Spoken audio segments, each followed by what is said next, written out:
My humble respect to Guru Mahan, Guru Viransiva Sangran, Guru Piranyo, fellow Jnanis. Today I'm going to continue with the Katha Upanisha, which is the part where we are covering the chariot model, and then I'm going to go a little bit more into detail on that chariot model. We covered that in the last satsang, and I just want to recap that how this Upanishad captures the entire our personalities as a chariot, and how uh, the master of the chariot, the soul, is an integral part of the entire chariot, which covers here, that if you see in this picture here, we covered the last time, where our personality, we have our body, our senses, our intellect,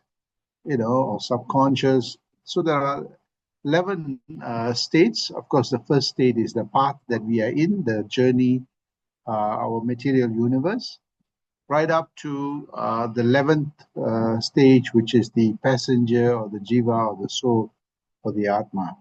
So we cover this, and most ordinary human beings, they actually experience that material world first, and then due to their conditioning or training, they will try to go deeper. And one who pursues that spiritual path and learn to divinize everything, ultimately, the goal is to achieve that state 11, which is actually the Jivan Mukti, or that enlightened state of understanding that who our true personality is. And normally, most people, go up to, they use their intellect and so on, but many of them don't have a comprehension of that soul force or the divine force. And this is what Nachiketa was asking Lord Yama, that what is it beyond the body? Is there something? So he explains this stages of our human personality, from that gross body to more subtle body. Ultimately, the subtlest of the subtle is actually the soul, the passenger, right?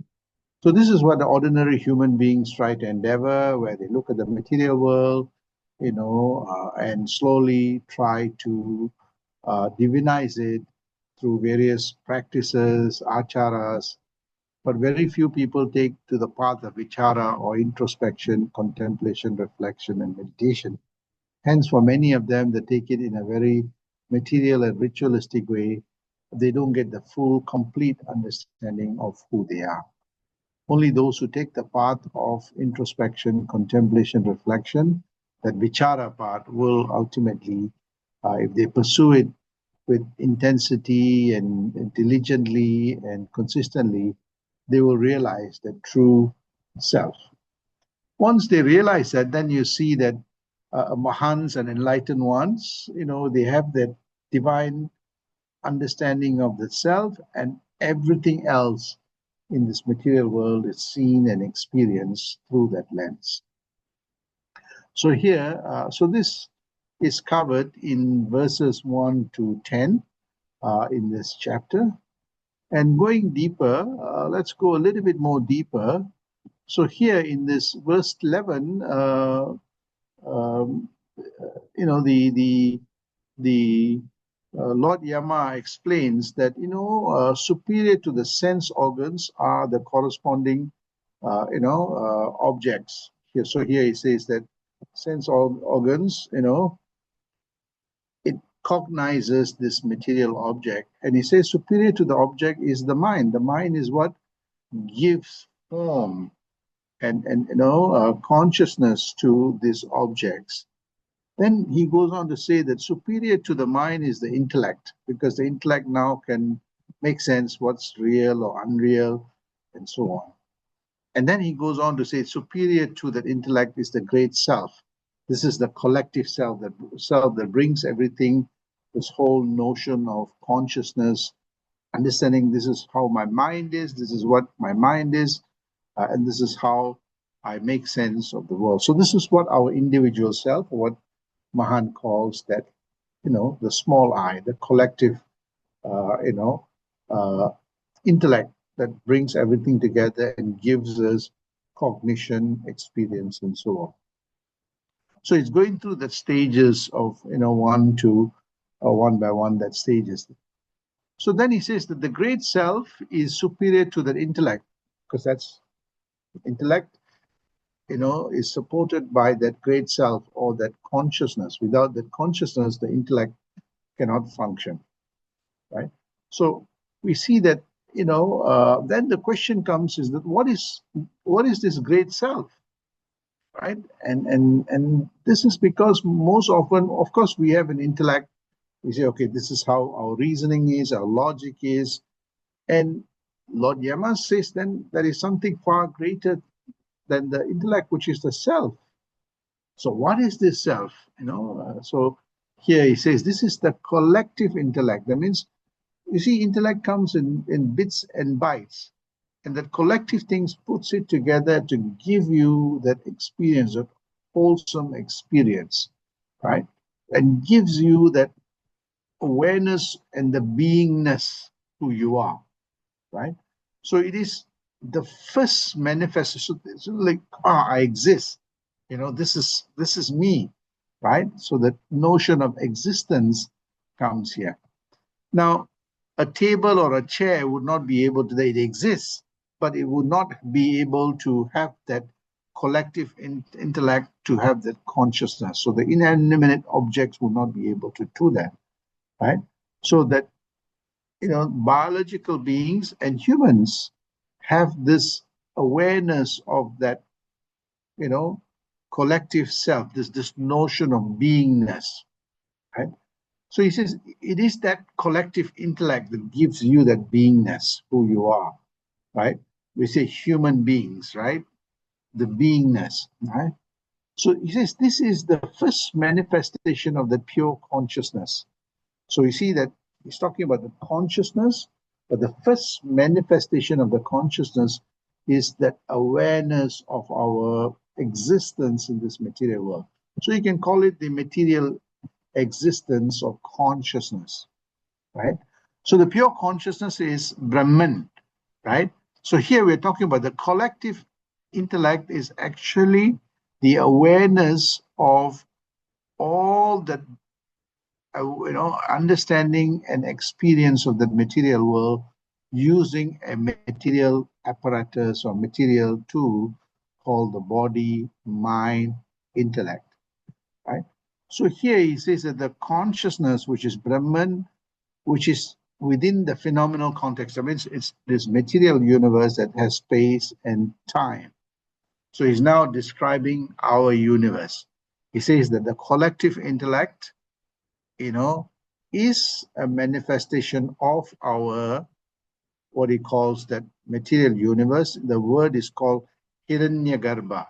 Hiranyagarbha is actually that first, of pure consciousness, the supreme Brahman that gives that state of the pure consciousness, that phenomenal consciousness. Mahan calls it that primordial atom that gives rise to our universe. So here, the Hiranyagarbha is what it is called as the golden womb, source of all creation from which the universe manifests. That means our universe manifests. Scientists call it the Big Bang, right? Because of that Hiranyagarbha, or that golden womb, that everything emerged, including space and time, right? Space and time gives rise to matter and energy and everything in this universe, including our collective intellect and collective beingness. So here, can you imagine, this Upanishad is describing a scientific phenomena of our material universe and existence itself, and what predates this phenomenal world, right? So only in the last 200 years, or 100 years, that our scientists were putting this together.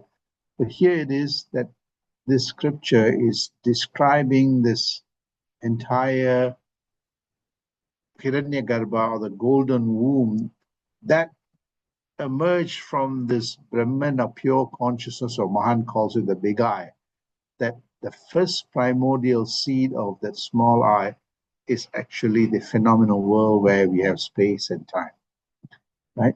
So Lord Yama is explaining this to Nachiketa. In the same way, for me, my guru is explaining this small I to the big I. So now he goes on to, so in that chariot, he's now describing that the state 11, which is actually that supreme self, right? Which we don't see, we don't experience, but it is there. An ordinary person finds it hard, right?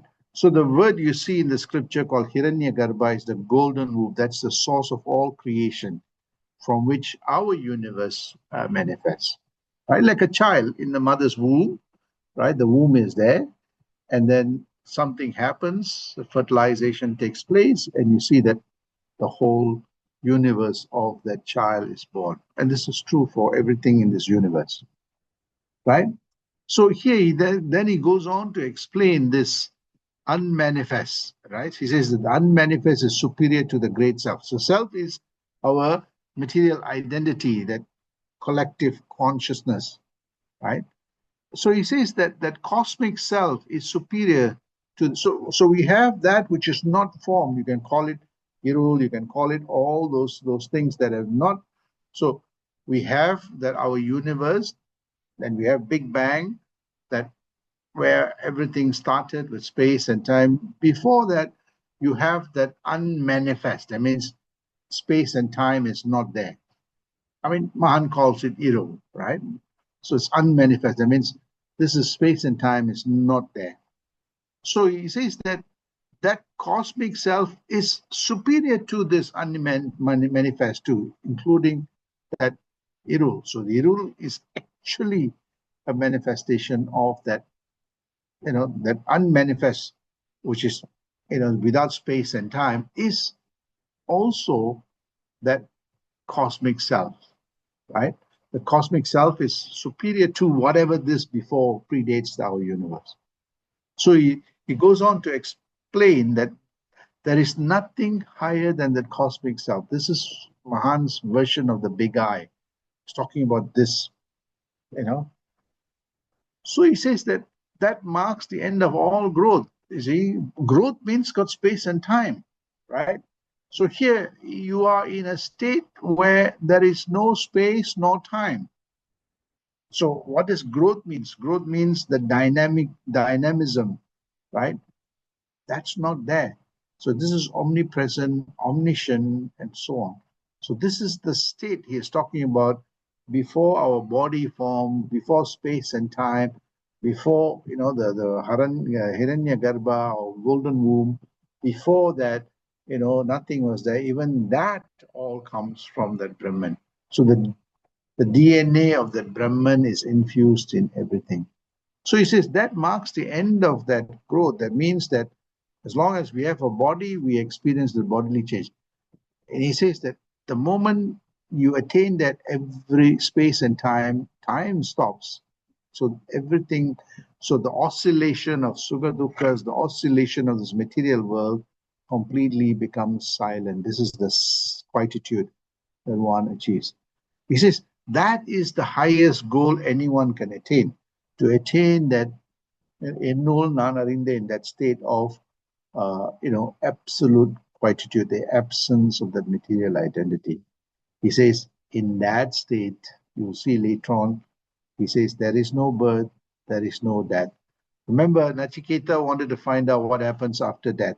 So he's already giving him the hints that the question is asking about, what happens, in our material universe where you have space and time. And he's right, because that's what we experience.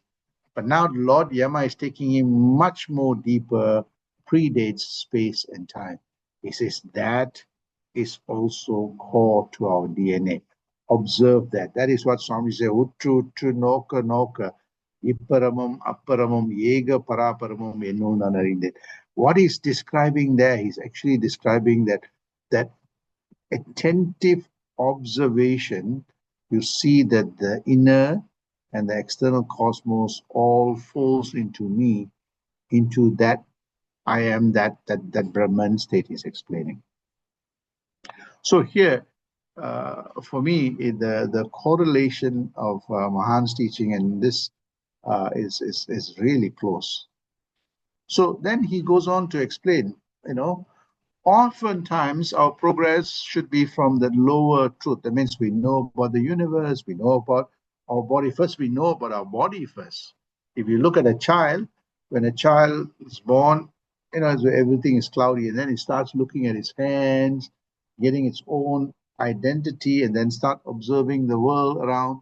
So our truth starts at a very lower level, and then it slowly becomes more and higher, from the gross to more refined, right? From the effect to the cause. So we now are seeing the dynamism both in our bodily changes, in our mental changes, our intellectual changes, and so on. So we see that verse earlier actually describes that. So again, he says that somehow or other, we have to go back to the origin of everything. This is going back to the step of 11, right? It's going back to that Big Bang, and then even pushing further, right? And he says, ultimately, one who takes the path of vichara, introspection, contemplation, reflection, and meditation with a lot of discipline will ultimately get to the Brahman state or the cosmic self state, the Paramatma state, or the Paranjodi state, or that Yennul Nanarinde, that state, that I God state. So he says, we have to realize that we are the cosmic self and that we are Brahman. So this is exactly what Mahan says, Niye na, nane ni, niyum nanum nane na. I am, that is that one, that we are all that cosmic self. Now this brings back to the question then, is that why is it that we don't know about this Brahman? I mean, here in this passage, it says about everything. That it sounds great, it sounds logical, but to some extent, it is very theoretical because we experience the body and so on. So here, Lord Yama says, observe very, very carefully, right? And I'll briefly tell you what that observation is. He says, we know nothing about Brahman because it is without attributes. This is the point. Everything in this material universe have attributes. Our mind is attuned to attributes. Our intellect is attuned to attributes. That means characteristics and so on. It is everywhere in everything. So we see that, the attributes is everywhere.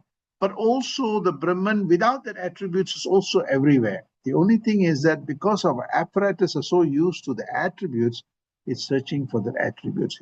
It's giving God a particular attribute, or this Brahman a particular attribute, and Brahman can have that attributes provided, because remember the Brahman manifests in the mind, and if the mind has a mold of the attributes, everything that comes out will have attributes. So here again, he says that if anything exists, it is because of the Brahman, right? That formless, dimensionless, and so on. But if it's like a mold, right? Gold has fluid. But the moment we put it in a mold, it becomes a chain or a ring or things like that. So he says that as long as Brahman is, without attributes, but when we infuse that into a mind with attributes, then that Brahman or that experience have all the attributes, right? So he says, and Brahman does this with the help of its own power. So remember, the universe, the Hiranyagarbha, the universe, the womb, manifested from that Brahman, right? So, nothing is done without the Brahman, right? So he says the Brahman does this with the help of its own power, which is known as Maya. Maya is actually the power of change, the power of form that is continuously changing. And that is only possible in a space and time continuum, right? He says the Brahman, the formless, dimensionless, and the Maya are inseparable. They are two sides to a particular coin. So you see, you can't have one without the other, right? So again, he says Maya is the manifestation of the Brahman that emerged from the Hiranyagarbha, the golden womb that gave rise to space and time, right?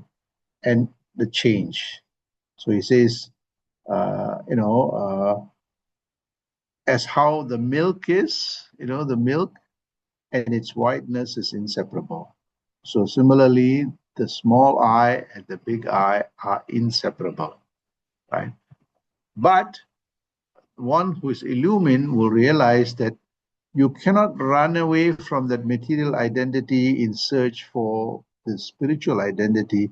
They are one.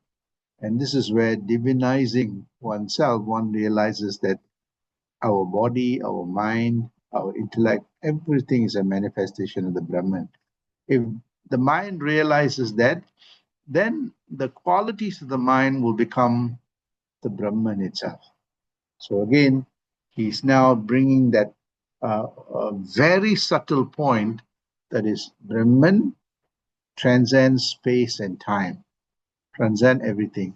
And that DNA is also core to us. That Brahman, that qualities of that Brahman, or the Brahman which is formless, is core to our DNA.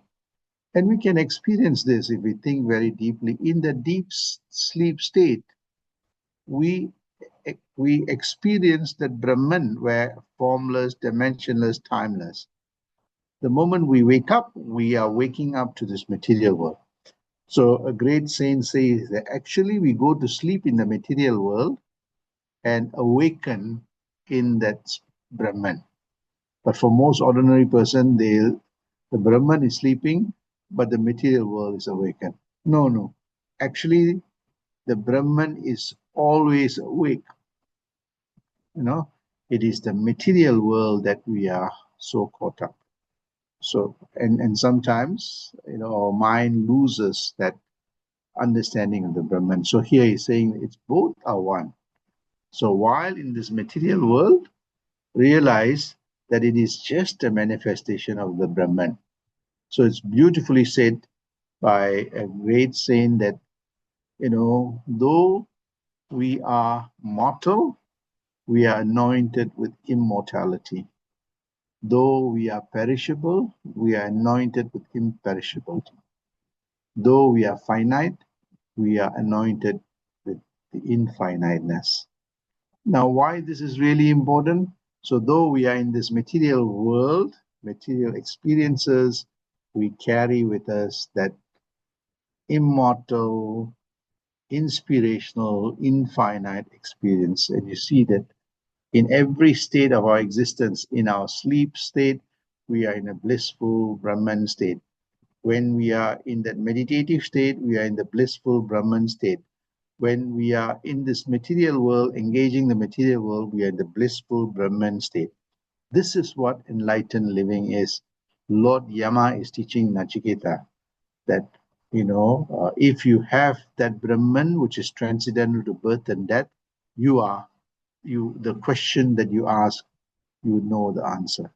So again, we see that one can live, in a transcendental way, though they are, in this material world. So this is what he's explaining, this very subtle point. And next class, I will go a little bit more deeper on explaining, a very subtle point. So I think I pretty much gave you the hint here on the idea that he's bringing, that what happens after death, that only is relevant in this material world. But when you go deeper to that Brahman state, that question is, loses its does not make any, there's no sense to it. So you see throughout the next few passages, Lord Yama explains this in much more deeper way. Sandosham.